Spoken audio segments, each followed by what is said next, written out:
BSc part first में आज हम बॉटनी सेकेंड के अंतर्गत माइकोप्लाज्मा के बारे में अध्ययन करेंगे। माइकोप्लाज्मा के बारे में इंट्रोडक्शन, कैरेक्टर्स ऑफ माइकोप्लाज्मा तथा क्लासिफिकेशन का अध्ययन करेंगे।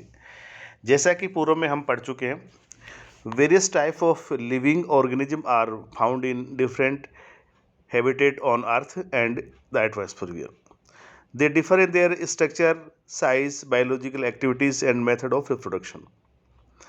Some of the organisms are so minute in size that they cannot be seen by simple microscope. Such microorganisms are called microbes or microorganisms. They have primitive nuclear organization and incipient nucleus is found in their cells. So they are prokaryotic in nature. Generally, this group included such type of unicellular prokaryotic microorganisms such as mycoplasma, virus, bacteria, cyanobacteria, or blue-green algae or ETECT. So today we will discuss about the mycoplasma. Mycoplasma are prokaryotics without cell wall and have been placed under the class molecules. Latin mollies soft या लचीला, Cutis stand या रंजन। अर्थात mycoplasma का शाब्दिक अर्थ micro equal to fungi एवं plasma equal to द्रव्य अर्थात कवक द्रव्य या फंगस फॉर्म। माइकोप्लाज्मा एक कोशिकीय एवं एक अत्यधिक बहुआकृतिक प्लियोमॉर्फिक जीव है जो जीवाणु से भी आकार में घने होते हैं एवं पशुओं एवं मानव में अनेक प्रकार के रोग उत्पन्न करते हैं। सर्वप्रथम लुई पाश्चर 1843 ने इनकी खोज बोवाइन प्लूरोनिमोनिया रोगी के रोग कारक के रूप में की थी, परंतु वह प्योर कल्चर मीडियम में इसे आइसोलेट या अलग नहीं कर पाए थे। 1888 में नोकार्ड एवं रोक्स नामक वैज्ञानिक ने, जो कि पाश्चर लेबोरेटरी में प्लूरोनिमोनिया से पीड़ित पशुओं के प्लूरल द्रव्य से इन्हें कल्चर करने में सफलता प्राप्त की एवं प्रदर्शित किया कि ये प्लूरोमॉर्फिक माइक्रोब्स इनक्लूडेड हेल्थी कल्चर में रोग उत्पन्न करते हैं। एल्टर ने इनके लिए बाद में एक विशेष फिल्टर से इनकी साइज ज्ञात की तथा इन्हें प्लूरोनिमोनिया लाइक ऑर्गेनिज्म या पीपीएलओ नाम दिया, अर्थात पीपीएलओ प्लूरोनिमोनिया लाइक ऑर्गेनिज्म नाम दिया। अब इन्हें माइकोप्लाज्मा नाम दिया गया या कहा जाता है। Mycoplasma are smallest free living cells है, तो हम कह सकते हैं कि mycoplasma are living organism which are even smaller than bacteria. Doi, Teranaka, Yora and Asuyama ने सर्वप्रथम माइकोप्लाज्मा को पौधों के रोग कारकों के रूप में स्थापित किया। उन्होंने एस्टर येलो रोग को माइकोप्लाज्मा जनित बताया। पूर्व में इसे में वायरस जनित रोग समझा जाता था। डेविस एंड वाइट 1973, मारामारा सच 1976, मिश्रा सुधाकर 1986 ने माइकोप्लाज्मा जनित 80 से अधिक पादप रोगों की जानकारी दी जो कि माइकोप्लाज्मा द्वारा फैलता है। अतः mycoplasma are living organism which are smaller than bacteria. इसी तरीके से अगर नेचर की बात करें तो नेचर में माइकोप्लाज्मा ऐसे माध्यम में ग्रोथ कर सकते हैं जिनमें लिविंग सेल पूर्णतः एब्सेंट हो। ये अनेक प्रकार के फिल्टर जिनसे लिविंग सेल नहीं निकल सकती से भी निकल सकते हैं। इसी आधार पर इन्हें बैक्टीरिया और वायरस के बीच का जीव माना जाता है। रासायनिक लक्षणों से माइकोप्लाज्मा जीवाणु की अपेक्षा वायरसों से अधिक एफिनिटी या समानता दर्शाते हैं। तो ये कह सकते हैं कि इनमें जो विभिन्न प्रकार की गतिविधियां हैं वो ये बैक्टीरिया और वायरस के बीच की कड़ी कहलाते हैं। इसी तरह नोकार्ड और रोक्सेक्स 1988 ने इसकी जो खोज की और उनको जो पाश्चर लेबोरेटरी में काम कर रहे थे उनके पीड़ित पशुओं के प्लूल अर्थात द्रव्य से इन्हें कल्चर करने में सफलता प्राप्त की थी, तो उनको ये श्रेय दिया जाता है। माइकोप्लाज्मा के जो मुख्य जो कैरेक्टर्स हैं, mycoplasma are the smallest living organism. दूसरा है mycoplasma are unicellular non motile prokaryotic organism which look like fried eggs and lives in colonies. They form spherical or oval groups of cells found in soil, decaying matter, sewage and animals. Due to lack of cell wall, they do not have fixed shape. Thus, they are pleomorphic organisms which are found in spheroid filaments, stellate and irregular continent. जैसा कि हम इसे आगे figure में देख सकते हैं, इनकी शेप कि इस प्रकार से पाए जाते हैं। Due to the size of their cell is 1000 mm to 5000 mm होती है। इस तरह प्राय ये देखा गया है कि जो इनका आकार है 1000 से 5000 mm होता है। They are capable of growing and reproduction independently. The shape of cell depend on the nature of culture medium. उदाहरण स्वरूप the shape of mycoplasma galissapiticum is like Coca-Cola bottle. Next, sterols are essential for their growth. 9. They cannot be filtered by bacterial filter. Mycoplasma can be easily cultured on free cell culture medium. If suddenly mycoplasma culture is diluted with water, then the cell sweat and burst. They are either saprophytic or parasitic.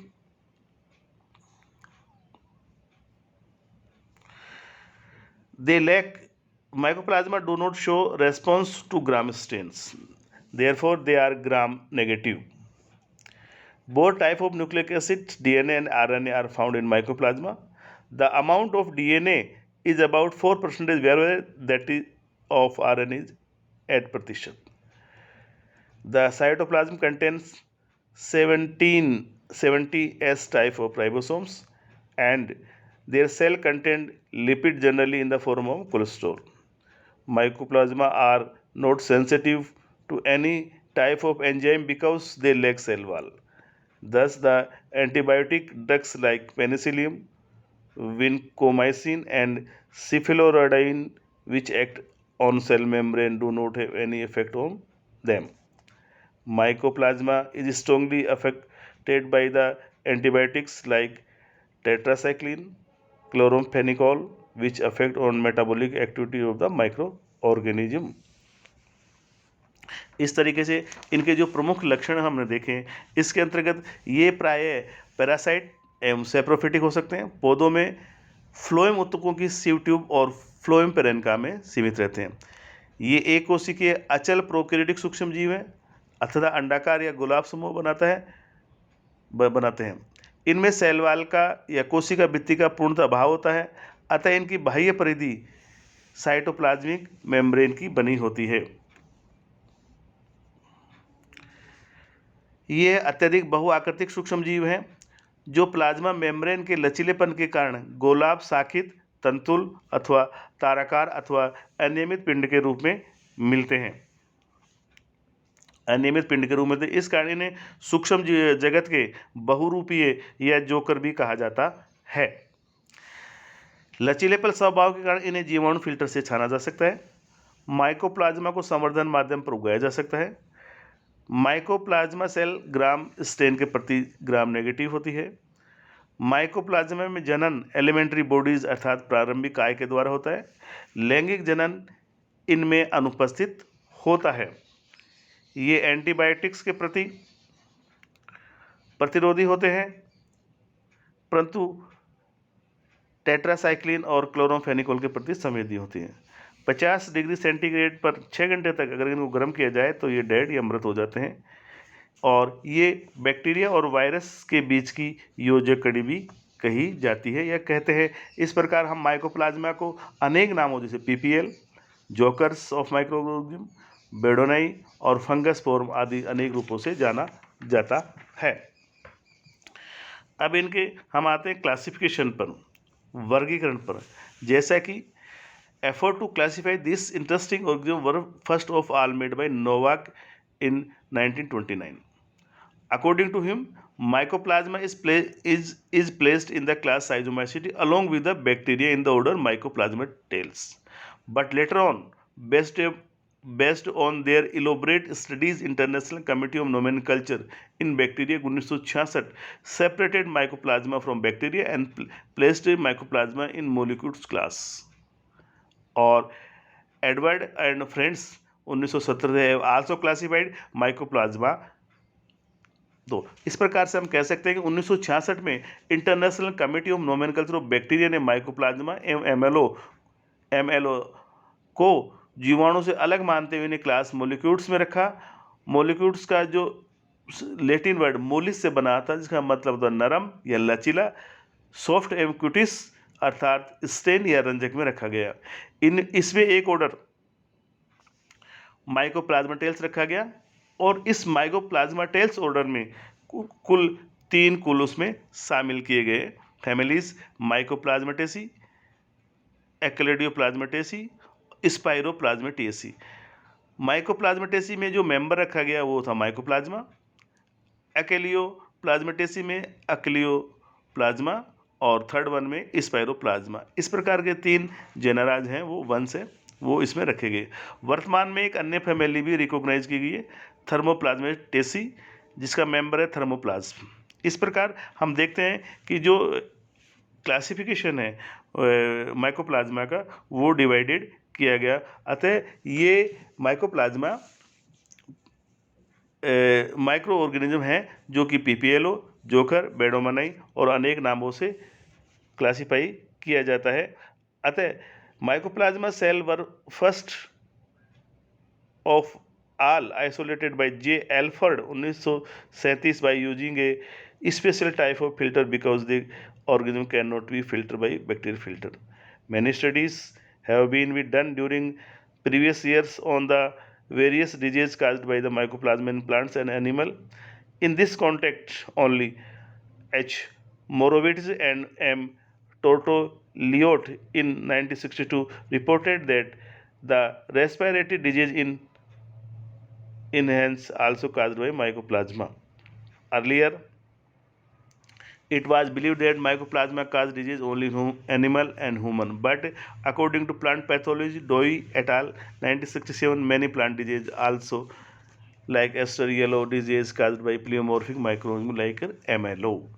So हम ये कह सकते हैं कि ये इनसे विभिन्न प्रकार की जो पादप रोग हैं वो रिपोर्टेड किए गए हैं। तो आज हमने इनके nature, introduction, characteristics of mycoplasma और क्लासिफिकेशन के बारे में